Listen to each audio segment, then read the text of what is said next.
can see my sexy face. Bloody, I look really white. There is a lot of exposing lights you put up here. So Makes my skin look good. I feel like we're in a studio. We are. We're not. We're in our flat in Rotherham, mate. I feel like I want to sit forward a little bit. No, I'm chilling. I'm relaxed. I'm feeling a bit shaky. Alright, let's go. It's weird. I've done one podcast, so I'm actually a seasoned veteran in podcasting. It's my podcast debut.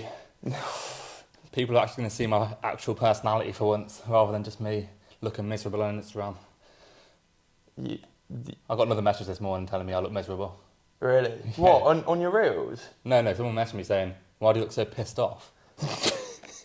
And I was going to be mean on my response to him. Yeah. But wait, as in someone messaged not even you? like as a response to a reel. Just messaged me saying, why do you always look so pissed off? Do you know him? No. You know how recent things sometimes mention argon? Oh, it's him. Yeah, he messaged me saying, really? I look pissed off, but Jesus. So for you, argon, I'm going to start looking a bit more happy. So, we might as well get started. Welcome to the first, or the inaugural episode of the Limitless Physique Podcast. My name's Ryan, if you don't already know. This is Laurence, my housemate, client, best mate. Training partner, all of those. And basically, this podcast is going to be a bit of a mixture of things, really. So, gym, lifestyle, nutrition, basic, just anything to do. Any questions that you guys want to ask. We'll probably do it. You what? Banter with the boys. Oh, shut up, mate. You're ruining the podcast already, but... Sorry. Yeah, so we'll probably just do a little bit of an update on ourselves, like every other podcast, and then just go into a Q&A section towards the end of the podcast. So I think this will come out every Sunday, and we'll try and get that done every single week without fail. So yeah, should we get started? Yeah, absolutely. Were we going to do a little introduction to ourselves and our fitness journey? Yeah, can do.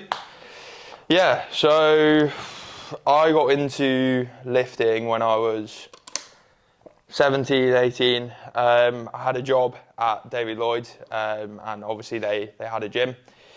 I started lifting mainly because I felt pretty insecure about the way that I looked. I feel like it's quite a typical excuse, but I was... Don't blame you.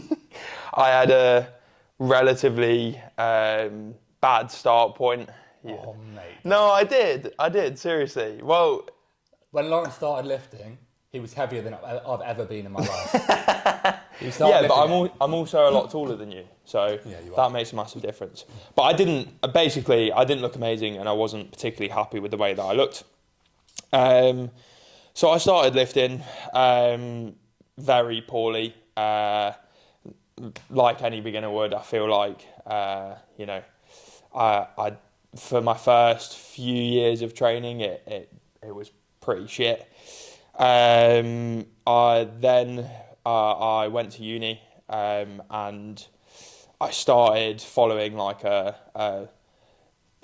more science-based approach. Not even that. It was more like a push-pull leg split, or it wasn't even push-pull legs. It was kind of like your chest and triceps, back and biceps, and then But then I also did like legs and shoulders. I don't know. Don't ask me why I didn't train shoulders with chest and triceps. So yeah, sort of like a bro split, push-pull legs, like hybrid. And I did that for about 2 years of uni. Then obviously we went into lockdown and I stopped training. Got pretty fat. You what? Big chungus. Yeah, it's big chungus. I mean, we can throw up a picture of me on the screen of when I was in lockdown. It was pretty dire. But yeah, no. Then I built like a home gym for myself in lockdown. It was pretty simple. It was just like a barbell, bumper plates, rack. I ended up getting like adjustable dumbbells. And then in my third year of training, I really started to get into it. To be honest, still not training the way that I do now anyway. But it was the first time that I ever looked at my physique and I was like, oh shit, like I actually look like pretty decent. Obviously because I went on a cut and I actually started training hard and I was super adherent. And then I started my master's degree. Fell a little bit out of the routine of bodybuilding. Well, no, I wasn't even planning to bodybuild at that point, but I was training like a bodybuilder, you know, physique development. And then at the start of 2022, I decided that I wanted to get back into it, started training properly again. And that's when I messaged Ryan. So I'm sure for the people who know us from college, me and Ryan used to be mates. Fell You what? Wait, my throat is full. Wait, say that bit again. We'll cut it out. Okay. So, no, that's not cut out. I'm sure everyone wants to hear you splurt all over the mic. Let's start that bit again. Yeah, so for the people who know us from home, you know, you'll know that me and Ryan used to be mates in college. We had a big falling out. Yeah, no, huge, absolutely huge. We won't go into that. We'll get into that one day on the podcast. How Laurence snaked me out and we fell out and didn't speak for 4 years. Anyway, we didn't really speak at university until both of our final years. Ryan had uploaded an Instagram story of him watching AJ Morris before his session, and due to me like really starting to get into like bodybuilding, I'd started watching AJ as well. So I messaged him about that. I at the time was at uni in Sheffield, so I was pretty close to Ultraflex, and I'd never been. So Ryan suggested going for a session down there. I was pretty. I don't want to suck you off, God, but I was pretty impressed, I'll say, with his knowledge. I quickly realised that I was completely out of my depth, and basically in that session, you offered to coach me because you wanted to take it a step up and go into bodybuilding. Yeah, so I'll just mention at the start of 2022 that I decided that I really wanted to actually compete. But obviously I didn't have a clue when it came to, you know, prep or, I mean, for that matter, even training. You know, my training was pretty piss poor at the time. I just knew that I had relatively good genetics. And I thought you were at your genetic potential, didn't you? So. Yeah, pretty much, which is kind of mad looking at what we've done within the past year. After that, Ryan started coaching me. And then it escalated pretty quickly from there. We're sitting in our own flat in Rotherham. Ryan's moved up from Leicester. We're both training at Ultraflex full time now, and looking to compete this year. And that's pretty much my fitness journey.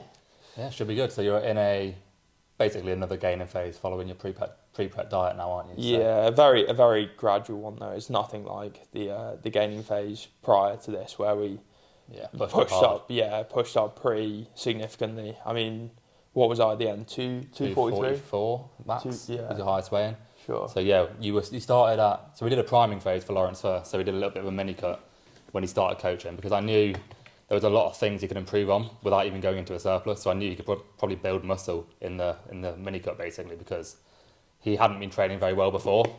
So I knew by just fixing those things, he could build a lot of muscle in the mini cut. So we went straight into a mini cut, got down to 206, I think.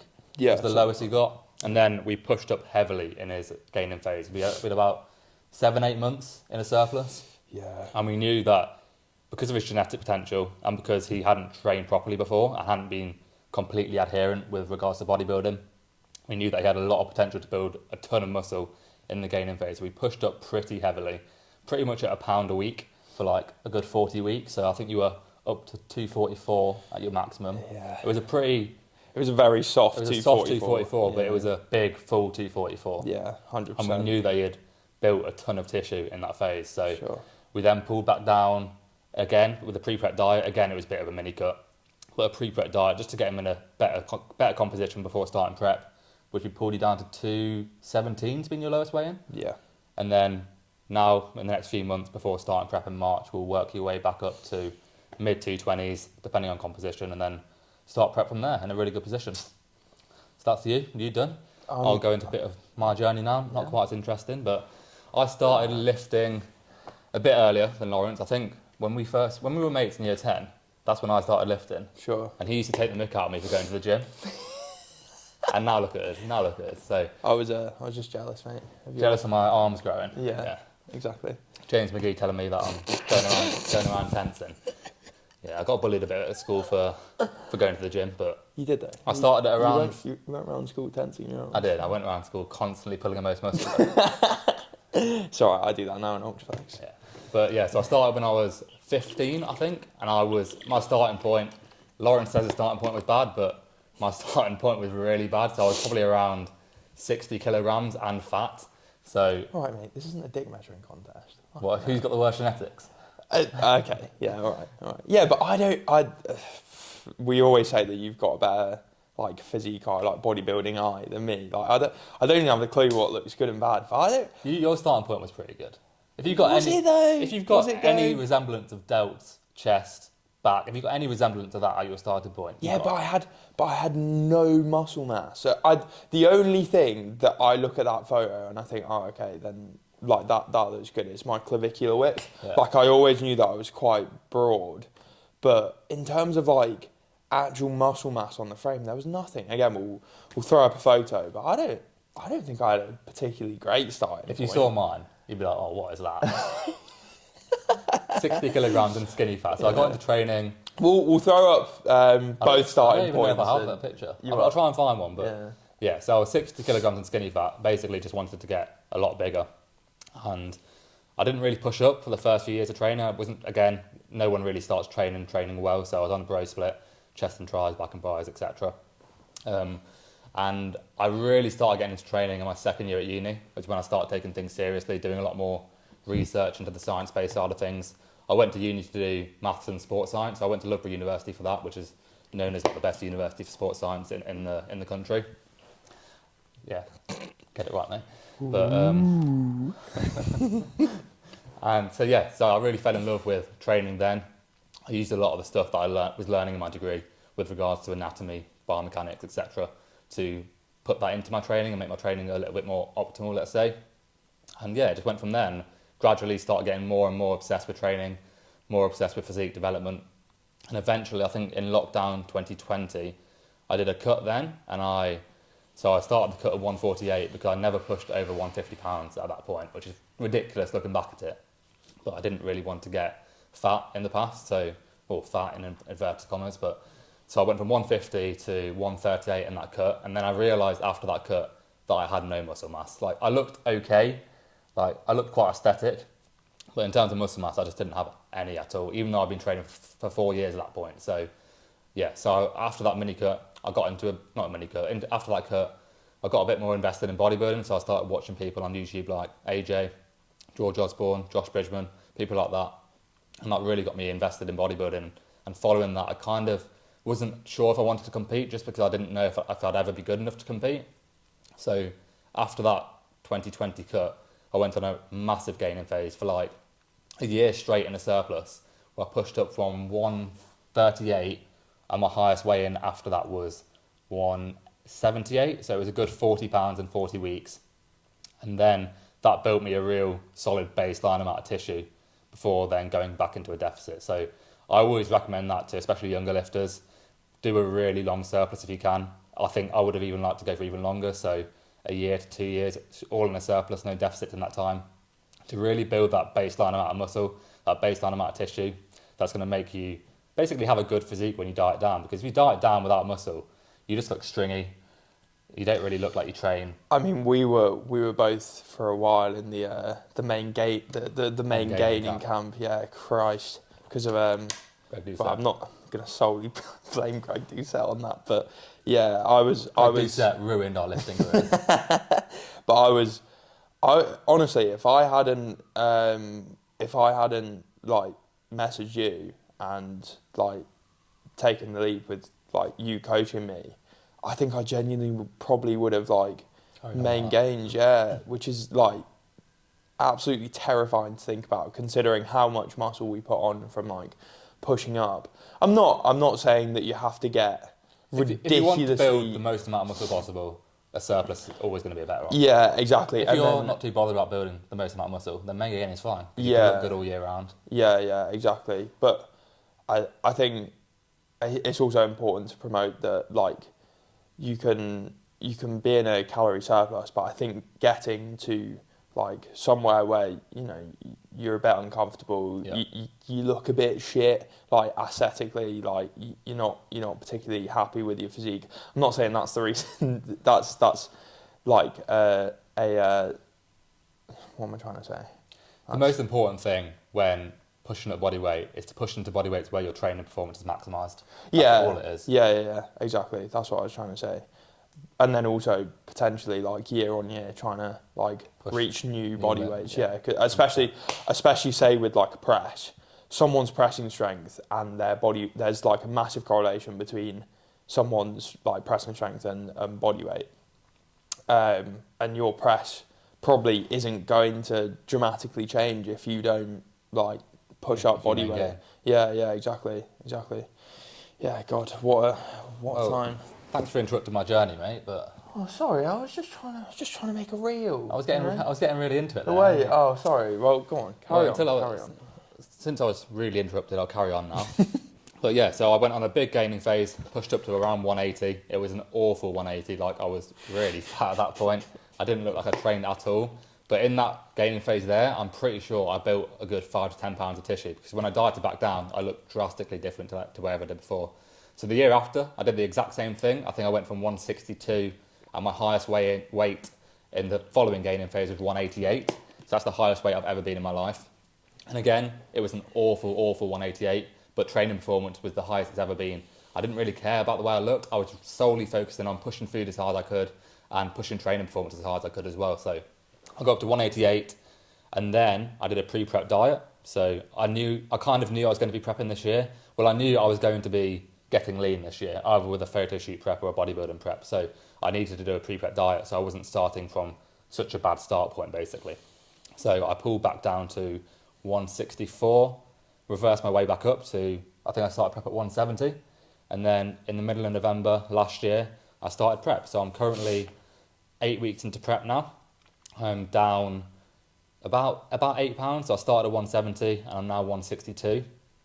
And it's gone well so far. I think I've held on to numbers pretty well. Usually I see a little bit of a drop in performance towards the start of a diet. Then as my body adjusts to the diet, I really start to at least start progressing. So I go down in performance, then back up, basically. That's what I've seen with past diets. So it's been really good so far. I've really enjoyed prep. Productivity's been through the roof since starting prep. I'm not sure why, but I think just due to the increased routine, I've been really productive since starting prep. And yeah, I'm enjoying it. So I've got 20 more weeks until my bodybuilding show, which will be the MBW Classic, which is a natural federation, UKDFBA. And I'll be most likely doing physique, so junior men's physique. I'm 22. And then if I like the way I look, I'll do junior bodybuilding as well, depending on how my legs look, because I know my legs are slightly behind my upper body. So yeah, not really focused on winning anything this year, not putting any pressure on myself to place in the shows. I'm just going to enjoy the process, achieve my best look, personally, my best look, not really compare it to anyone else. As long as I'm maximising my physique, I'm really happy. So yeah, hopefully I'm coaching myself to stage as well, which is interesting because I know a lot of people don't coach themselves to stage. But I believe that I can coach myself effectively to stage because I know my body very well. I feel like I've got a certain amount of knowledge which I can do that with. Although I also know that your diet brain can get in the way in the later stage of the prep. So I have got a couple of really good second eyes. So Laurence, he's my second eye on a week-to-week basis. I'm not sure about a really good second eye. All right, so we've got an average second eye. Whoa, hang on a minute. Let's find a middle ground. A good second eye. Decent second eye. Yeah. So I send a check-in on a weekly basis to Laurence, basically just telling him what I'm doing, what changes I'm making, how my week's gone. Basically just making sure he's checking on me to make sure I'm not making any stupid decisions, basically, because when you're doing your own training and nutrition, you can be a little bit biased and make silly decisions sometimes. So he's my second eye with regards to that. And also AJ Morris from the gym, he's my second eye in terms of every 5 or 6 weeks, he'll just have a check-up on me in terms of my physique. He's your third eye. No, he's my second. You're my third eye, mate. Oh, what the hell? AJ's my second eye. But yeah, so Has AJ been doing check-ins with you? He's too busy. But yeah, so AJ recently checked up on me this week actually, so 20 weeks out. We did get it filmed, but unfortunately Laurence zoomed in really far for some reason. And I didn't record the mics. Exactly. So that video's gone to complete waste. But this probably isn't recording. No, it probably isn't. Yeah, no. It's probably not. It's probably a good idea. We've probably already bored everyone to death. We waffled for so long already. But yeah, so AJ checked up on me this week, basically just confirming what I was thinking in terms of composition and the plan going forward in terms of peaking strategies, etc., doing a linear load into the show. I was basically just told him what I was planning to do, and he agreed. And yeah, so I think I'm going to push a little bit harder over the next 5 to 6 weeks, just to bring through a little bit more condition, see where I'm really at, and get a bit of a better gauge of where my scale weight's going to be on stage, because it's pretty hard to tell when you're in that flat and fat stage, isn't it? Because you don't really know where muscularity's at. So well, I was literally saying the only look that matters is the look that you bring to the stage. You know, I was saying to you, you're gonna feel like you're getting fatter. I hope not. Flatter, you know, smaller. You're gonna feel like you're losing muscle, but in actuality, you probably I've literally lost 8 pounds of muscle so far. Yeah, true. I mean, it makes sense because every week you're regressing like by at least 5 kilos on every lift. Even compounds, even isolation. No, it's all right, mate. Every time I regress, I just swap a movement out. Yeah, that you do. And then I start progressing that movement just due to the neurological adaptation. Then it's progression, mate. It's progression. You do have a bit of a tendency to swap out movements. I do. Bro will do a press, right? He'll this is nice. He'll progress it by about 5 kilos, and then he'll regress it by about 5 kilos, and he'll go, this press is fucking shit. And then no, I'm more talking about the gym shop flat press. You're like, this is a really good press, and then he goes to the gym Leco. He's like, I really like this one. I'm going to be able to progress. Progresses by about 5 kilos, and then regresses by about 10. No, I'm sorry, mate. I am sorry. I've been good seriously. This prep I've been really good. Yeah, you have been decent, to be fair. Like, in all seriousness, I think in your gaining phase, you had a lot more of a tendency, whereas when you've gone into prep... When you're surrounded by so much good kit at Old Flex. Yeah, fucking hell. I mean, I'm pretty sure Harrison's asked a question about the kit, but, like, fucking hell, it's so tempting, especially when they're getting in, like, new kit every week. Yeah, like there's at least 4 or 5 different options. I almost think sometimes I almost think like if we went to a gym that had decent kit and we got on with it, it would almost be better, because then, you know, we wouldn't be. Every week I'm tempted to like switch out, because I'm like, ooh, like the Cybex Mark 1, or like. I think it is useful to have the options though, because movements do run their course, so eventually you want the option there. I think just having the resilience to not swap out is important, and then you should be fine. Definitely, yeah. But then you can also go the other way. Like, do you remember at the start of my gaining phase where I pretty much married myself to a low incline dumbbell, and I refused to... It progressed well though. It got up to 52s, 54s. Yeah, started definitely. At what, 40s? Yeah, 100%. But then it started to regress, and then it started to feel worse as well, because I was trying to hold on to numbers that I wasn't getting a good stimulus from. I think at the start of that gaining phase, you really hammered into me the importance of like not overly focused on form, because I was one of those people who was so hyper focused on making sets like absolutely perfect, but then that would just take away from I'm talking like I was going off internal feel completely. Yeah, exactly. And I made the link in my head like, oh, if it feels really good and I get a really good pump from it, then surely, you know, that's going to correlate to more tissue. But obviously I've learned now. But then I think I went completely the other way, and I was like, right, I've got to fucking load progress this as much as possible. And I took that with my low incline dumbbell press, and I think I just got to the point where I was like, I'm really struggling to get a good like stimulating set out of this. Like I was getting 4 or 5 rappers with like pretty shit form. So I think it's about finding a balance, isn't it, 100%. between obviously standardising execution and form, but then also not like overly focusing on, you know, making the eccentrics as slow as physically possible. And like, do you remember when I used to do Smith presses? You like to look around. Yeah. Well, sometimes I used to have I think if any of you are listening, some of the lads in the S&C suite will like to tell you about this at Sheffield Hallam. This is really fucking bad, but I used to do like skull crushers, right? But I was so focused on like the mind to muscle connection. I used to like turn my neck and look at like myself. Like it sounds so stupid. I remember the voice note I sent you when I was like, mate, you're not attacking these sets. You're hyper focused on form. Yeah. Just lock into the set mentally and attack it. That's what you need to do. Just find the balance between standardised execution and being able to attack the set. Yeah. And once you find that balance, stick to that and go through that with all your movements and progress them. It's as simple as that. I feel like if you're so overly focused on execution and your set looks absolutely immaculate, then how close are you actually taking it to failure? Like True muscular failure. Yeah. Like how intense is that actual set? You know, like plus I've really started to enjoy just like fucking sending a set. You know, and you can't do that when you say you're on a press and you're going. What's that face? No one on Spotify is gonna see that, but like, I was just doing like a 5-second eccentric on a press.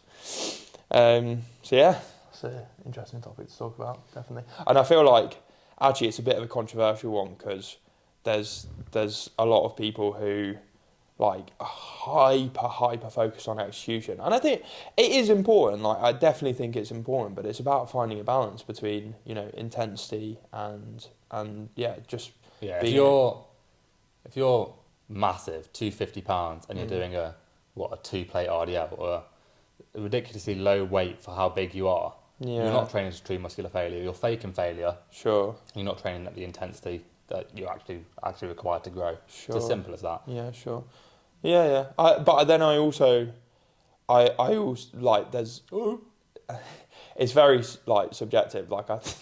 Shut up. It's very subjective. Like and then I also think like from an injury prevention standpoint. Yeah, 100%. And then also for a runway and longevity standpoint, I think it's important to get the least out of the most out of the least. Yeah, 100%. Like for example, on my low incline dumbbell press, I don't think I had longer than like a 3-month run, a 4-month run, because the execution started to get worse. You know, I think if your execution isn't standardized, you're going to have a shorter period of time that you can progress that movement. Shorter runway. Yeah, exactly. So I think like it's obviously exactly. Yeah. It's and the only way you can do that is by filming your sets.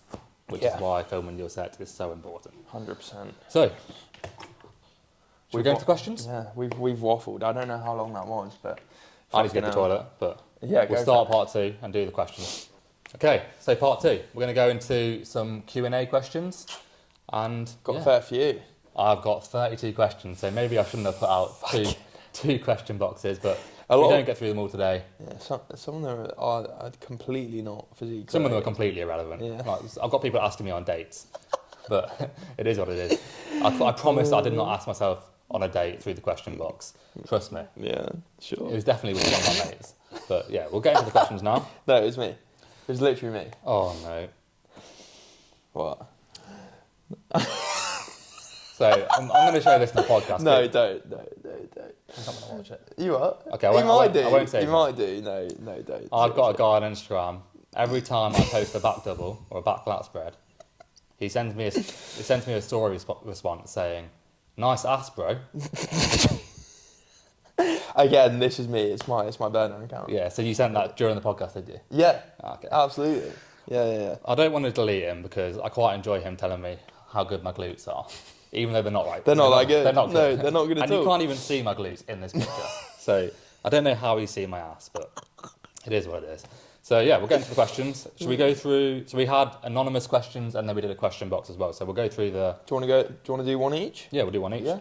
Let's not waffle on this one, and let's just blast through them. Yeah. We'll just get through basically half an hour, 45 minutes of Yeah, questions. yeah. If we don't get through them all, we'll leave some for next time. Sound. First question, Harrison from Ultraflex. That's not his name. His name's Harrison Smith, but... No, it's Harrison from Ultraflex. That's his name. He says, favourite bits of kit at the Mecca? A question which has been answered a lot of times on other podcasts. So shout out the Once You're in Your Own podcast. So we're basically just copying your podcast. Yeah, 100%. Yeah, Reese and Finn, if you're listening. They're definitely not listening, but if you are, we've literally taken your structure. We stole their whole fucking flow. Yeah, exactly. Word for word, bar for bar. Yeah. Right, so we go through each muscle group then. Each muscle group? Well, we'll do quads, hams, chest. All right, okay. Quads, well, it's hard to say because we've used this Ibex Mark 1 once. So, but it was... Reverse banded, because we're pussies. Because we're pussies, not because we've got extremely long femurs. No, not at all. We're pussies. I reverse band this. If you reverse band anything, you're a pussy. Yeah, basically. Absolutely. So it's got to be the Mark 1. Cuffed, reverse banded. What's the other sneaky thing to do? Oh, there's so many, mate. Yeah. We're just so optimal. I know, so optimal, ridiculously optimal. Mate. Cuff laterals is the way. We said we weren't getting off track. Sorry, we're waffling. Right, quads. Oh fuck, I don't know. I've not used the Cybex Mark 1 long enough to say it's my favourite. I really like the Predator Pendulum, but then I've stopped. Predator Pendulum's so mid. Yeah, it's because you regress on it like every week. Again, this is what I mean. You're exposing it. I'll actually say I'm actually not going to go with the Cybex app. I'm going to go with the Prime leg extension, the Prime pin loaded leg extension for me. Okay, all right, cool. No, it's good. I like the Prime. I do the plate loaded one, and I quite like it. I like the Cybex pivot leg press. I think. Actually, that's a shout. It's good, so good. Even though I told you to put it in before the Atlantis, and you refused to. They're literally. He literally did the Atlantis because Cuba does it. No, I didn't do that. No, the reason that I had it was because I was using it, and I'd used it for a good month, and then when the U came along around about the same time that the Cybex pivot leg press came along, I arrived with the Cybex pivot leg press. Yeah, I brought it to Ultraflex. Yeah, it's actually yours. Yeah. But you were like, oh, switch, and I was like, no, I've got to run on the Atlantis. Don't. You were scared I was going to beat you.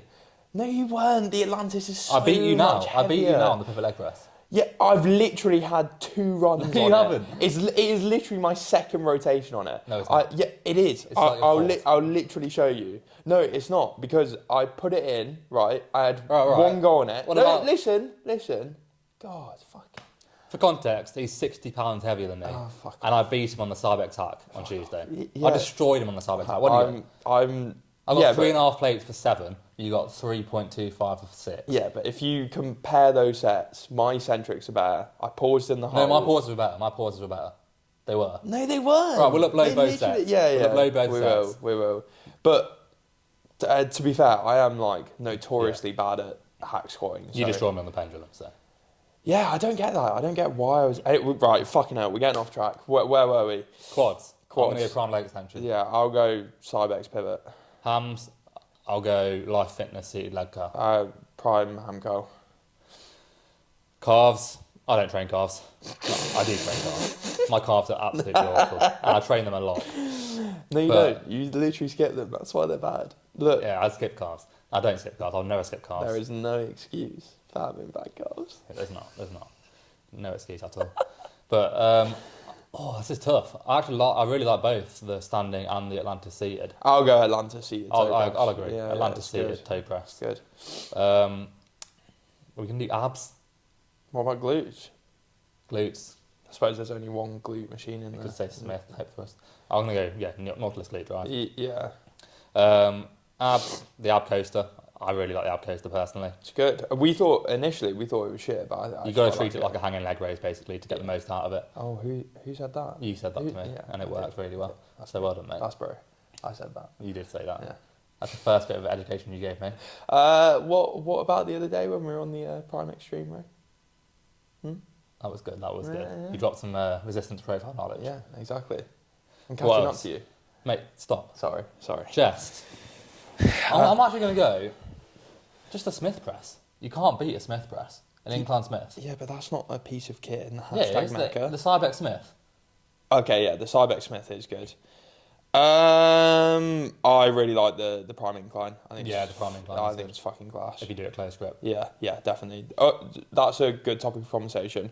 I actually think a lot of the chest presses in Ultraflex, I think they're better with a neutral grip. I spoke to Leo about this the other day, and he agrees. Yeah, I saw Ben Yanes did a post on this, and basically you can create more leverage on the pecs with a more tucked elbow. Yeah. So a lot of people have their elbow out here to really try and drive across the chest, but if you have a more tucked elbow, you can create a lot more leverage and therefore create more force with the pecs. Sure, I think for me, on the gym shop flat press, especially because if you do the wide grip, you pretty much up here.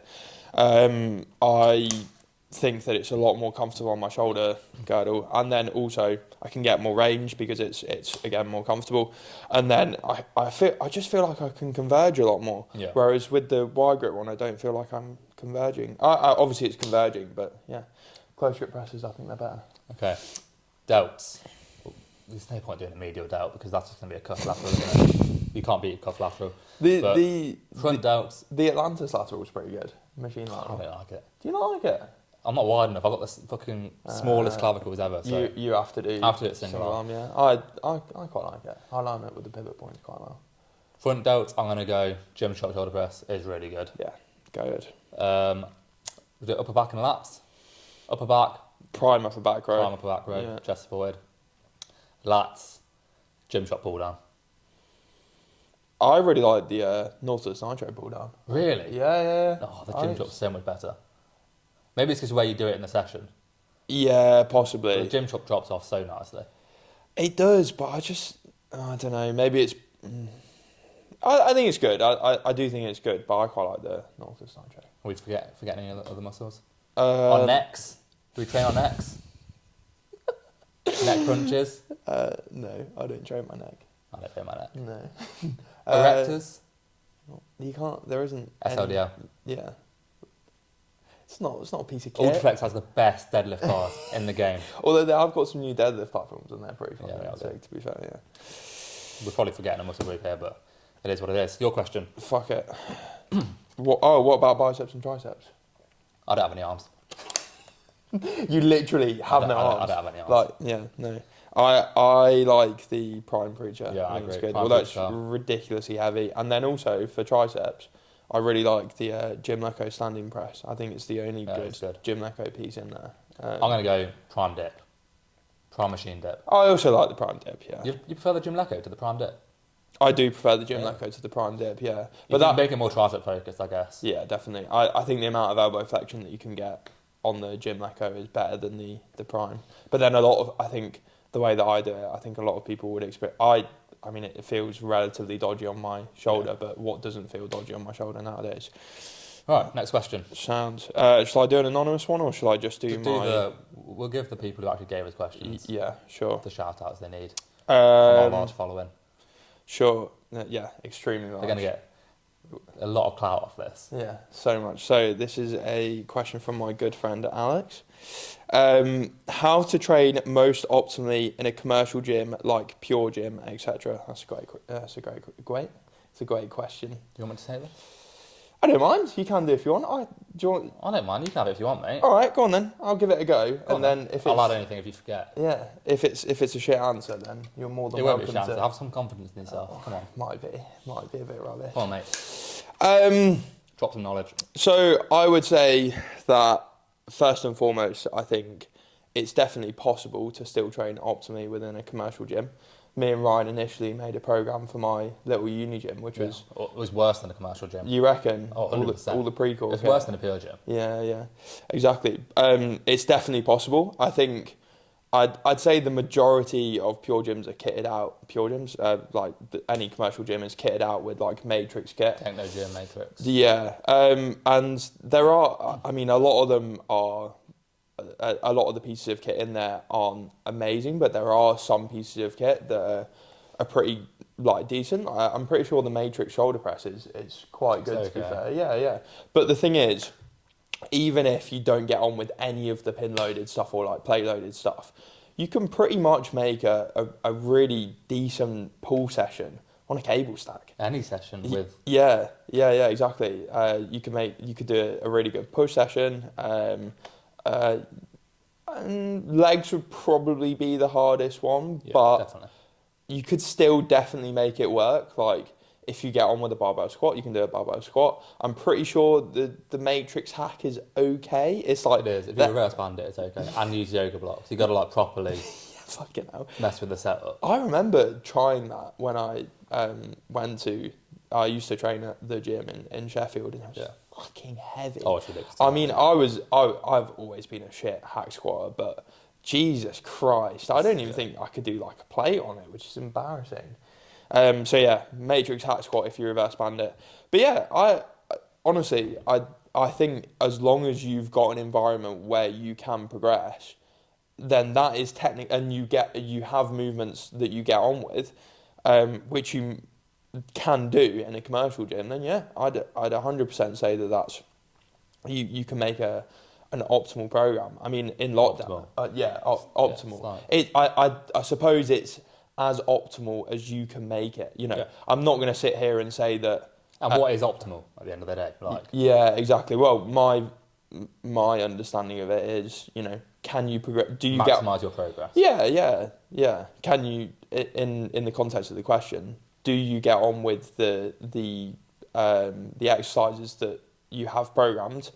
As in, like, do you connect with them? Do they align with your anatomy? And then also, can you progress them? You know, is there a long runway for progression on that lift? And I would say within a commercial gym environment, yeah, definitely 100%. I mean, I went through lockdown with a barbell, bumpers, rack, dumbbells. That's all I had, and I was able to progress. So yeah, 100%.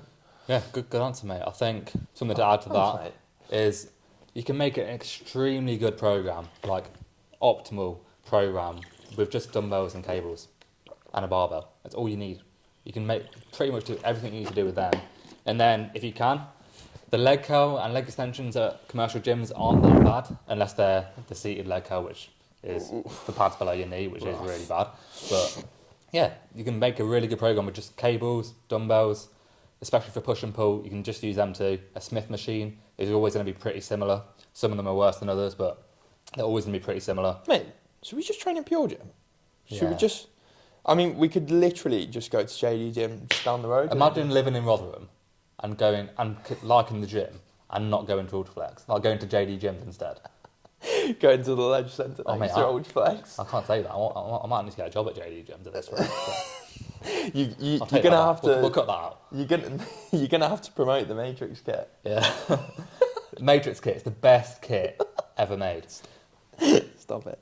But yeah, you can definitely make a really good program out of a Pure Gym, out of a commercial gym. So yeah, that's your answer, Alex. Don't know why he's trying to train at a commercial gym anyway. He's a S&T. He's training at the S&T suite. Next question. I got this question from 3 different people. So Sandapan, Milan, and my sister Alicia all asked how to stay motivated. Because obviously they see my Instagram and how ridiculously motivated and disciplined I am. Don't they? You're just such a bodybuilder, I'm such a bodybuilder. You're so adherent. Like, ridiculously adherent. I think a good way to approach this question is, a lot of people say, don't worry about motivation, just worry about discipline. But that's not really answering the question, is it? So you can definitely increase motivation. Like, it's not just all about discipline. You can definitely increase motivation on a day-to-day basis. The main thing I'd look at here is enjoyment. You're going to be a lot more motivated to do things that you enjoy. So if you enjoy training to failure, then train to failure. If you enjoy using reps from reserve, use reps from reserve. If you enjoy having 5 meals a day, have 5 meals a day. If you enjoy having 3, have 3 a day. Whatever you're going to adhere to the best, whatever you're going to be motivated to do the most, that's what's going to be most optimal for you. So that's what I'd say in terms of increasing motivation. I also think getting into a really good routine can help a lot with motivation, just because things that you need to do will get done naturally. So you're never going to miss a gym session if you're in a consistent routine of going to the gym at the same time each day. So there are a couple of ways you can definitely increase motivation. But I think also motivation, even for people like us who are completely obsessed with training, motivation is not going to be there every single day of the year, is it? So discipline is a massive factor as well. So really, the way I do it, I think the best way to stay disciplined is by having someone to be accountable to. So for me, that's myself. I'm always accountable to myself. So the way I look at it is, if I get to the end of a phase and I look back and I've got any excuses for why I didn't maximise progress, I don't want to have that. I don't want to have any excuses at the end of a phase. So I absolutely do everything I can on a day-to-day basis to maximise progress. Therefore, when I get to the end of a certain phase, I can look back and say that I did everything possible, everything in my capability to maximise my progress. So that's how I stay accountable. I say that to myself. But for other people who might struggle to be accountable to themselves, find someone else to be accountable to. So whether that be a coach, a friend, family members, make these people sources of accountability. So for Laurence, I think I'm quite a big source of accountability. Absolutely, yeah. So I check on him to make sure he's doing everything properly, maximising his own progress. Sure. And that really helps him stay disciplined. So rather than stay motivated, on days where he doesn't feel motivated, where he might not want to train or might not want to act like a bodybuilder, he has someone to be accountable to, someone he doesn't want to let down, and therefore he sticks to the plan and gets everything done. You've literally not spoken about motivation once. You've just spoken about accountability and adherence. No, I literally said you can increase motivation by improving your enjoyment. You've just completely... So do exercises you enjoy, do training sessions you enjoy, even if it's not completely optimal. If you enjoy them the most, you're going to put the most effort into them, you're going to adhere the most to them. No, you are right, 100%. I was going to say as well, I don't want to give the typical NPC answer, which is, you're not always going to be motivated, so stay disciplined. I think surrounding yourself with people that really motivate you is definitely a way to stay motivated. So, for example, one of the reasons that we moved here was because of Ultraflex, and that is because, we can take the piss out of it as much as we want, but in that environment there are so many people who we look up to and who are super motivating. Like, literally before our hack squat set, AJ had just done 5.5 plates on it. What's more, and I just stood there and watched it, and it's like, what's more motivating than that, Yeah, exactly. So improve your environment, basically. Yeah, sure. Surround yourself with people who you want to be like. Right, do you want me to do a question? Oh yeah, it is your question, mate. It's Sorry. my question. You've only got one question left, so. I've actually got loads of anonymous ones. So. Sorry, mate. Yeah. No one wants to ask their questions with their face. I know. I've got 13 actual ones. Oh, all right. I know. Right, so thoughts on a push-pull legs split compared to an Arnold split. I'll initially answer this one, and then you can contribute if you want.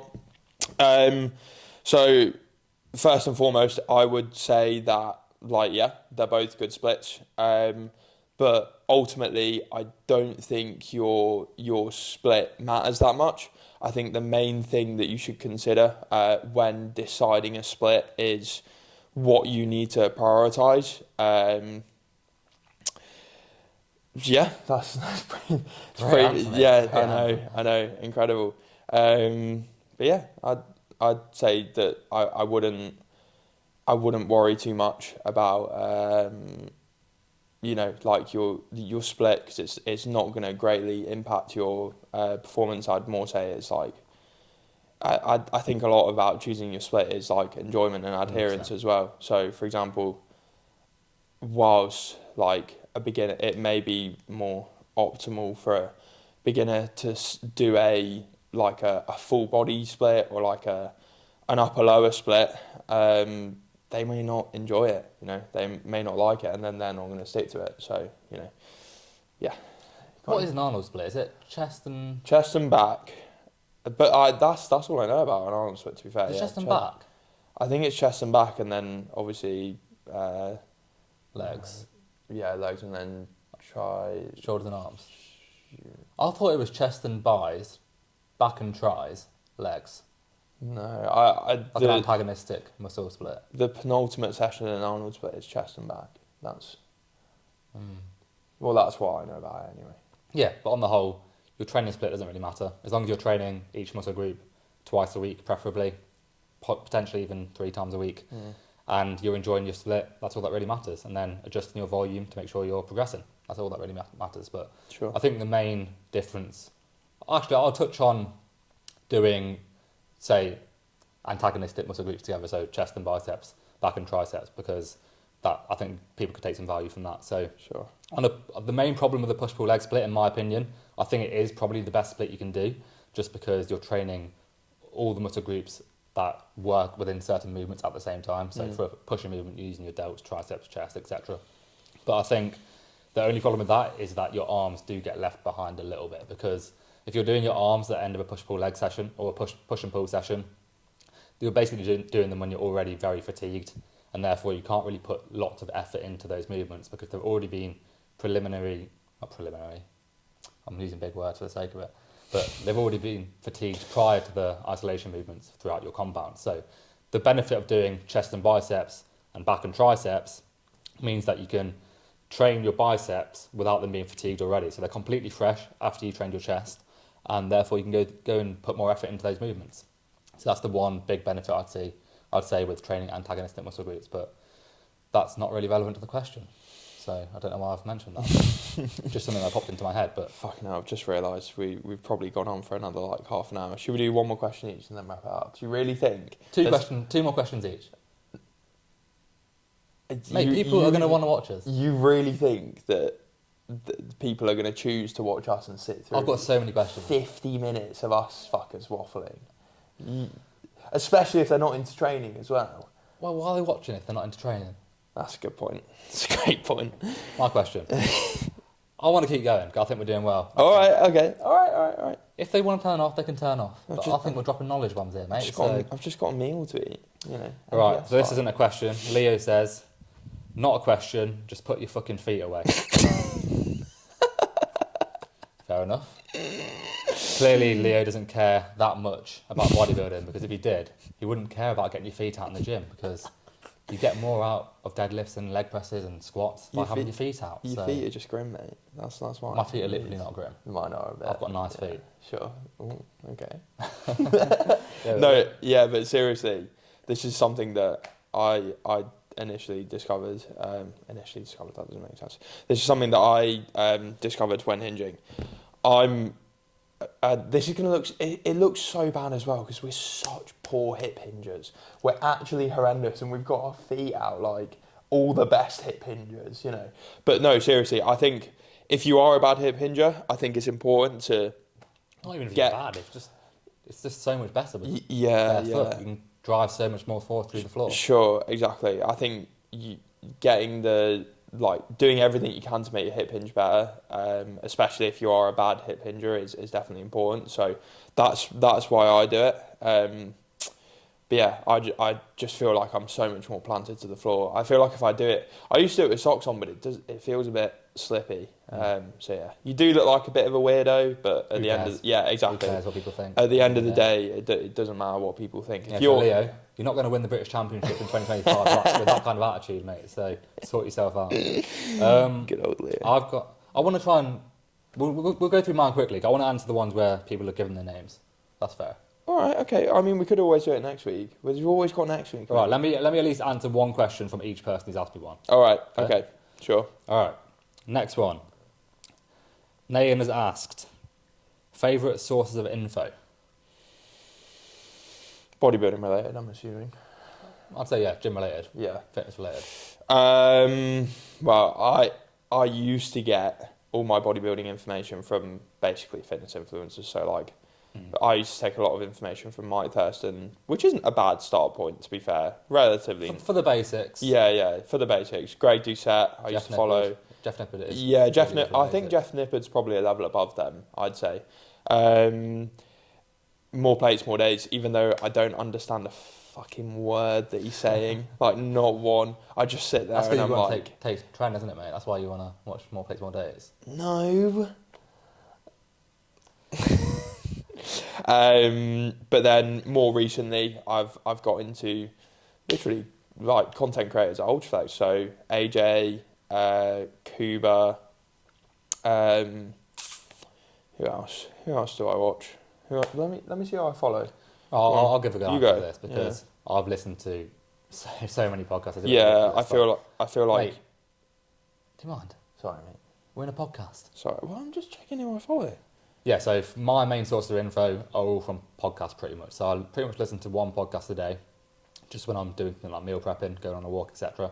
So I'd say, firstly, get your basic information sorted for starters. So just the basic information off YouTube, just basic information on how to train. I'd probably go to Jeff Nippard for that. I think that's probably the best information in terms of getting all your basics sorted. But when you want to go to the next level, I'd probably say what I did. AJ Morris used to have a podcast called Solo Podcast, and I think he's got like 40 episodes on there. And I've watched all of those episodes like 3 times each, which is kind of ridiculous, but Super fan. yeah, I'm a bit of a super fan. But I've watched those episodes so many times, and there is so much good information for people who want to take their training to the next level, or whether they're going to bodybuilding, etc. So I'd say AJ Morris' Solo Podcast. I'd say Once You're In, You're In, also a really good podcast with a lot of high quality information. So they've got a lot of episodes out. So Finn and Reese on the Once You're In, You're In podcast. Revive Strong. The Once You're In, You're In podcast. Do you want to say that again? I'm giving them a shout out, mate. Sorry. They need more followers. Oh yeah, they do. They need our really, really small following to follow them. You definitely already followed them. Let me finish the question. Okay, sorry. The Revive Stronger podcast is really good. I think that gives you a different perspective on training, a different perspective on things, because they use a more RIR approach, so it's always good to get different perspectives on everything. Joe Jeffries of Physique Collective. Muscle Mentors podcast is that's a very high level podcast. Like the stuff on there is like, I was listening to it and I was like, this is degree level stuff. So that's a really good one if you're really trying to take things to the very top level in terms of biomechanics, etc. So does Luke Miller have a podcast? Yeah, so No Switch. The No Switch Fitness podcast, again, a really high level podcast, which is really good for people who are trying to take their knowledge to the top level. J3 University podcast. John Jewett. Yeah. Hypertrophy Coach on Instagram, very good for biomechanics. Who's the guy that Kuba recently did a video with? I can't remember his name. I have no idea, but there's Ben Yanes as well on Instagram. I know he's been getting... Jordan Shallow from Prescript. Yeah, what's his name? Ben Yanes, really high level biomechanics stuff on there, which I really enjoy. I know he's been getting roasted a little bit recently for not training very intensely, but his content is really good and it's all relevant as well, because a lot of the stuff he talks about I did in biomechanics with my degree, so it's really good stuff. Coach Kassim as well. Yeah. But so then we're giving you loads there. Yeah, but I'd also say if you're just like a casual gym goer, I wouldn't go anywhere near that stuff. I'd start off by obviously I'd say Jeff Nippard's a pretty good start, but then get a coach. Oh. Applications in the bio. Where can you get coaching, Ryan? Yeah, such a good shout. Application in my bio, and your bio, and my bio. Yeah, come on. Okay, got to plug me as well. So, I've been looking at this guy's name all morning, and I've got no idea how to pronounce it. But Eoin. What? Eoin. Eoin. No, we're being disrespectful here. Eoin. No, we're sorry. We're being really stupid. I bet it's something like Owen. Oh yeah, possibly. Yeah. We'll go. It's one of those. It's one of those names which is like pronounced completely different to how it's spelled. Sure. Well, I'm going to call you Owen. I think it's Owen. All right. Okay. What tips would you give to people training first thing in the morning pre-breakfast? I think the main thing to note here is hydration is going to be a massive factor here. Yeah. I think you can go into a training session without food and perform pretty effectively, but if you're not hydrated, whether that be from electrolyte balance or from water, you're not going to perform effectively. So the main thing here, get at least a litre down you before you train. You could backload your carbs the night before. I'm scared to that, mate, but... Oh, sorry. It's on the button. How is this going to be real now? Oh, I just wanted to contribute to it. I wanted to do a little Go on then, you do it then. Thanks, mate. You do it. Yeah, so first thing you want to note is hydration status. So making sure you've got at least a litre of water in you before you train. Also, electrolyte balance. So I'd potentially put 2 grams of salt, 1 gram of low salt into your pre-workout, or just into like a little morning shake. Have that to make sure you're regulating your electrolyte balance. And then in terms of carbs, if you don't want to eat before you train, say you don't want to get up so early so you can get a meal in before you train, just make sure you're having a big carb meal the night before. So your last meal the night before, have a carb meal which is slow digesting, so potentially low GI carbs, so oats would be a good idea, something that digests very slowly throughout the night and therefore you can use the following morning within training. So have a big carb meal the night before, And then just make sure your hydration status is maximised. Also, I would definitely have, if you're not having a pre-workout meal, then I'd definitely have an intra-workout shake. So in your intra-workout shake, you have a carb powder, which would obviously help with energy. And then also, because you haven't had a protein serving so far, because you're training without a meal, I'd definitely have an EAA in there as well, just so you're maximising muscle protein synthesis during training, because you haven't had a muscle protein synthesis spike prior to training. Yeah? Yeah. I was going to say all that. Right, I'm going to do 2 last questions because I don't want to drag this on for too long. Sure. I want to give everyone a little shout out, you know what I mean? Okay, so part 3. The camera ran out of battery, so part 3. We'll get 2 more questions done and then we'll wrap it up there. So this one's from Milan. Is it possible to gain muscle and lose fat at the same time? And if you're doing this, should you be in a maintenance phase, a deficit or a surplus? You want to answer this one? Yeah, absolutely. So first and foremost, yes, it is possible to gain muscle and lose body fat. You don't have to be in a calorie surplus to build muscle, but obviously you do have to be in a calorie deficit to lose fat. However, you what? Lose weight.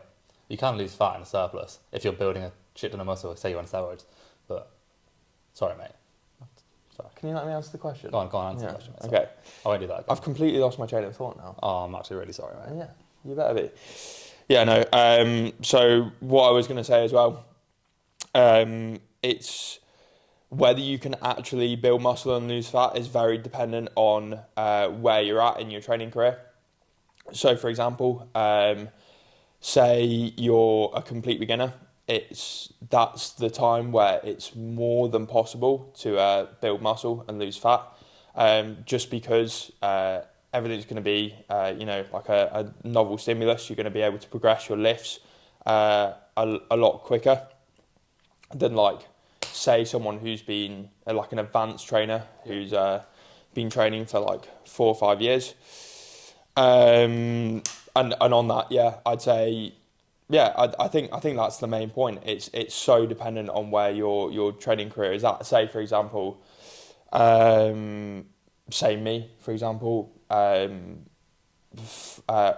almost 5 years in training now. At this point, especially after our gaining phase, I'm not sure that I could build muscle and lose fat. Or maybe I guess it also depends on the extremity of the deficit.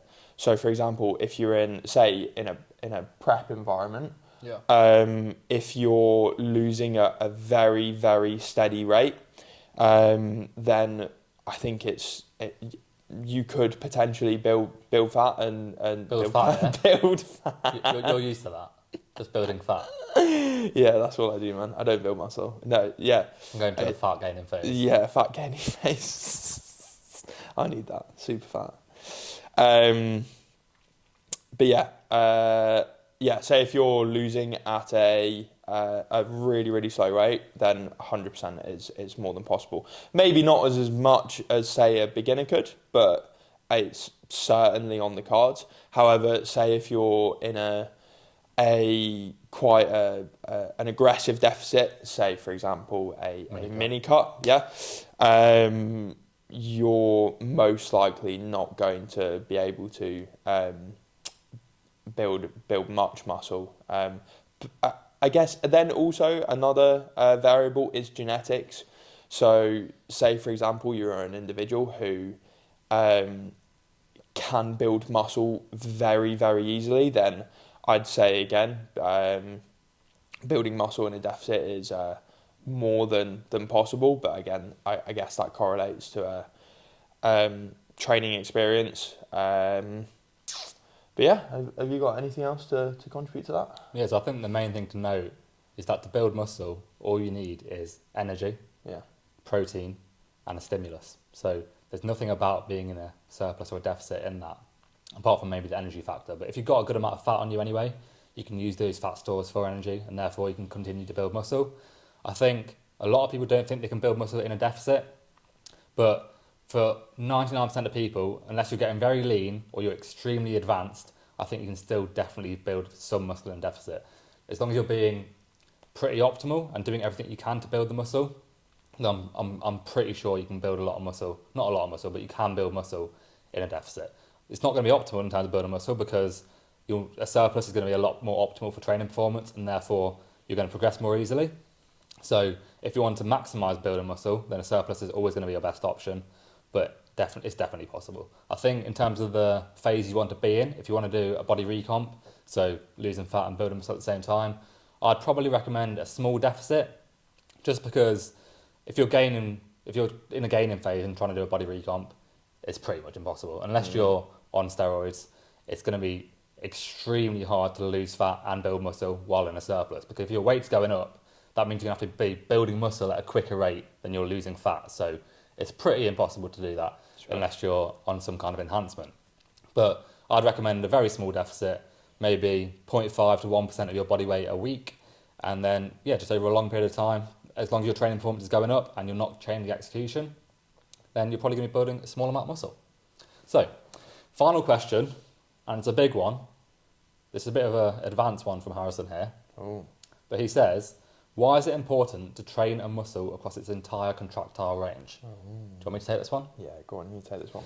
So, for people who don't... Not that I don't know the answer. Oh, no, you know it, 100%. Yeah, 100%. So, for people who don't know, a muscle's contractile range is from its fully contracted position, so its shortened position, all the way to its fully lengthened position, which is in the stretch. So, the reason why we want to tax a muscle across its full contractile range is basically just to recruit as many motor units as possible, and therefore create as much stimulus as possible on each individual muscle fibre, and therefore create the most growth. Because if you're, say, only using a certain range of the motion or a certain range of the contractile range, you're not going to be recruiting as many muscle fibres as you would be if you're using the full contractile range. So that's why we want to use the full contractile range. In terms of why we need to use each range, I think a key thing to note here would be why the lengthened range is important for hypertrophy. So there's been quite a lot of research in the last few years about stretch-mediated hypertrophy. This basically means that the majority of hypertrophy occurs in that lengthened position, so the fully stretched position of the muscle. So we know that it's very important to train and bias movements or bias muscles in their lengthened positions. So that's probably why you need to use that part of the contractile range. There's less research surrounding the shortened range and why that's important. But I think the best bet would just be to use your full contractile range across every single muscle, and therefore you're not really leaving anything in the tank. In terms of how to reach each side of the contractile range, I think this is something that people don't actually know, and I think could be of some value. I think to get into your fully shortened position of a muscle, a good example would be the biceps. So you need to do both functions of shortening the bicep. So the functions of shortening the bicep are elbow flexion and shoulder flexion. So to fully shorten the bicep, you have to do both of those functions. So that would be like this, so in a preacher curl or in a Keefe curl, where you're bringing your elbow up and getting the full contraction of the bicep. A lot of people don't know that. Yeah, and then the opposite, to get your bicep fully lengthened, you have to do both functions of lengthening the bicep. So lengthening the bicep would be elbow extension and shoulder extension. So having your arm behind your body in full elbow extension would be basically fully lengthening the bicep. So to take a muscle through its full contractile range, you need to do both functions of each, the shortened and the lengthened range. That's how you take it through into those positions. So I think that could be of some value to some people, because I don't think that's really out there in terms of how to fully shorten and fully lengthen muscles. Absolutely. That applies for all muscles as well, not just the biceps. Sure. Can I contribute? No. This might be wrong as well. I don't actually know. I'm not sure. But okay, so say you've taxed a muscle in its shortened range and it's fatigued. Yeah. Then doing another movement that taxes the shortened range, you're probably not going to get as much as you can out of that than say you then tax it in like the lengthened range. For example, in my push session, I've got the hammer strength incline, and that, for anyone that's used it will know, it's incredibly hard in the shortened range. Yeah. So to combat that, after that I do the prime incline, and I primarily load it in the lengthened range because we've already taxed the shortened range. Yeah. We load it in the lengthened range, don't we? Yeah. Yeah. Sure. Yeah, so this is also something to note. As you go throughout a session and as you fatigue, your ability to fully shorten a muscle, so really get the most out of that shortened range, diminishes. So the further you go, the more fatigue you get, the harder it is to get a muscle fully short. That applies for sessions and for sets. So I'm overcomplicating this a bit, but Sure. basically throughout a set, your ability to get a muscle short will also diminish. So that's why some people reverse band things too heavily, because they might find the resistance profile really good throughout the start of the set, but towards the end of the set, when their shortened range is taxed, then it might be a little bit too hard in the shortened range.